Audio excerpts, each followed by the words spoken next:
Are you a self-employed woman, but you don't have the fulfillment that you desire in terms of income? It's not quite cutting it. In today's vlog, I want to share with you the number one challenge that self-employed women have and how you can counteract that. My name is Caitriona, and I'm the founder of Financial Wellness Academy. I'm also self-employed for a number of years, and in today's video, I want to share with you the experience I've had and some conversations I've had with other women, which has uncovered something that was not really talked about. And I think it really needs to be brought to the light so that we can really help empower other women in this space. So, in my opinion, the number one stressor for self employed women is the income variability. So, you don't know whether you're going to have enough this month to cover your expenses, to cover your personal business expenses, and it's a big source of stress. Maybe you feel quite ashamed, embarrassed, the fact that you're doing something that you absolutely love. It's something you're passionate about, you get great enjoyment from, yet when it comes to the money side of it, it's not cutting the mustard, and you feel that you are the only one who is failing at this. You're looking at social media and you're seeing all your friends, colleagues who are self employed really killing it, and they're doing an amazing job. But the reality is different. And this is something I started to uncover when I recently shared on a podcast interview that I struggled with this, and I felt really embarrassed. I felt ashamed. I felt really stupid that I wasn't getting the income that I wanted in self employment. And it was a huge source of stress. And I thought, okay, well, what can I do? And as soon as I shared this, the podcast interviewer also shared the same thing. And from that conversation, we were able to figure out a plan of action for her so that she had a better experience of her self employment and she had her oxygen mask on. So it's a really simple solution. And as they often are. So when I personally experienced it in April 2023, I first acknowledged it. Yeah, okay, this is what's happening. I'm not happy with this. I don't have a consistent income. The variability is really a big source of stress for me. For some women, it doesn't bother them. They're okay with that. But for me, I identified it was stressing me out, and I wanted to see what I could do to counteract that. So I gave myself some space. I'm a big fan of meditation and journaling and taking time out in nature. And all of those little pieces helped me put the puzzle together as to what the problem was and how I was going to approach it. So my simple solution was to put a call out to two or three people in my network who I felt would be good contacts to ask. So I simply said to them, looking for another source of income.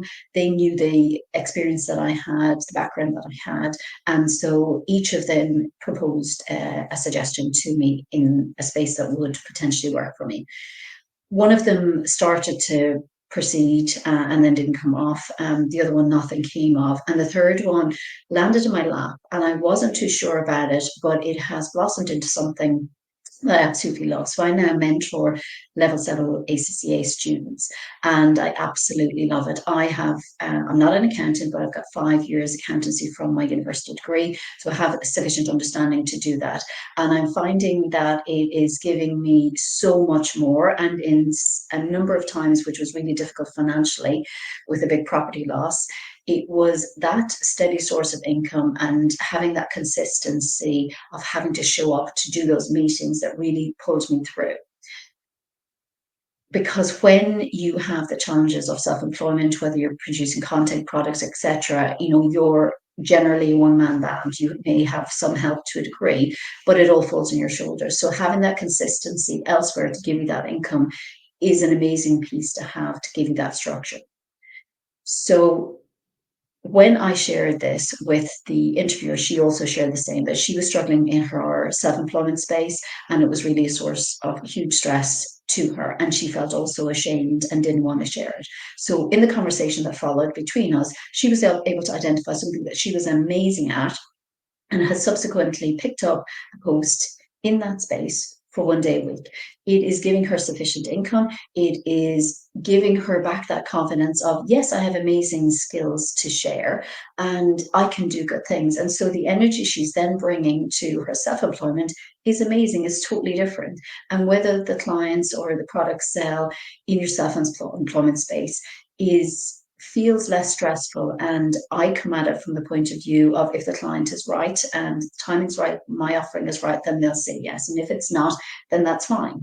And that's a nice place to be. You're not coming into a sales conversation thinking, oh, I really need them to say yes, because you know your income sorted. So if you decide to explore this route, the one thing I would say to you is to be very careful on your boundaries around this. So you don't want this to take over because you're doing what you're doing in self-employment because you love it. So create some firm boundaries around that. For me, I generally try and do my meetings on a Thursday to a large degree. And so I have Monday to Wednesday, I take Friday off, Monday to Wednesday to do my self-employment, to make content like this, to do my blogs, vlogs, create my newsletters, do my social media posts, have client conversations, and all of that. So having a tight boundary is really important, because more than likely you want to continue. You're doing the self-employed route because there's something that you feel really strongly about. So give it that strong boundary that you can put your oxygen mask on, you have that source of income, but yet you've still got that space to allow the amazing business that you have created so that you can nurture it and continue to grow. It's absolutely possible to be self-employed and pay the bills. Sometimes you just need to look a little bit wider as to how you can make that happen and what that solution looks like for you. So I hope that this is food for thought for you, and know that you are not alone. There are many other women who are struggling with this, and yeah, let's change the conversation around this, that because you're not generating the income that you desire straight off or in early stages, doesn't make you a failure. It means that you are self-employed and there are regular challenges in that space, and perhaps find something else that can give you that income whilst you find your feet. Okay. Hope it provided food for thought. And I'd love to hear your experiences if this has provided you with potentially a solution. And yeah, share your wins. So I'll see you soon on my next vlog. Thanks for listening.